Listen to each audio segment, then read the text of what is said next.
Students, today one of the biggest thing happened in the app industry that finally Twitter's replacement is at the horizon.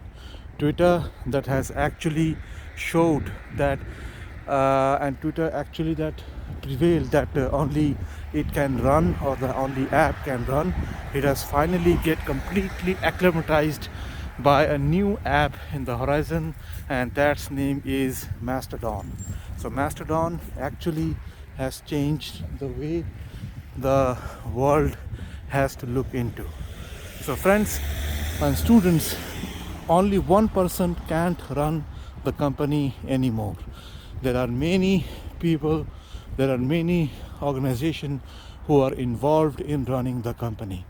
So Mastodon, I will put the link below in the description. So that app is going to change the entire world, and the Twitter's monopoly is not going to work in the near future.